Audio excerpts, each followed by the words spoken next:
expected any other reaction. You know, first I have to take your reaction, Anand Ranganath. खाली डब्बा, पुराना माल भी नहीं है, वो भी निकाल लिया. नहीं, इमरान जी ठीक कह रहे हैं, कुछ बोटियां तो देनी चाहिए थी, बोटी भी निकाल ली उन्होंने. No, but I can give you one number. The budget documents have just dropped. So the defense spend not as percentage of GDP but percent of the budget. Okay, how much of the budget is being spent on defense has been a consistent 8% for the last 6 years. This year it's up to 11%. Okay, so that's a big one that you have really ramped up. So defense budget goes up to 11% of the budget, not the 8%. So that's a substantial rise. Shashi Tharoor responding.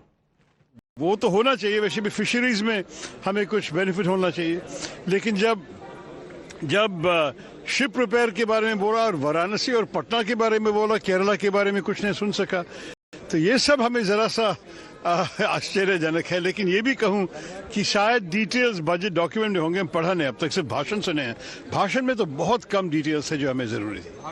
चलिए शशि थरूर साहब हमारे साथ हैं. थरूर साहब number देंगे, budget पूरा budget सुना है. यही हाल रहा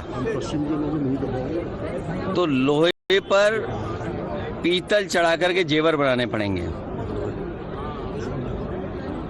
और ये बजट गरीब के समझ के बाहर है.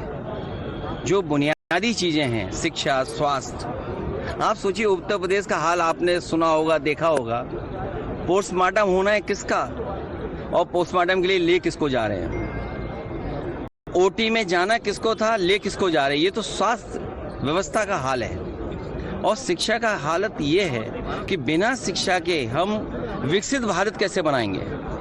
विकसित भारत का सपना अगर देखना है तो शिक्षा क्षेत्र में हमें ज्यादा से ज्यादा बजट देना पड़ेगा. ये समझ से बाहर बजट है, ये सपने दिखाने वाला बजट है. जिन लोगों ने अपने पुराने घोषणा पत्र पे कोई काम न किया, उनसे उम्मीद क्या करोगे.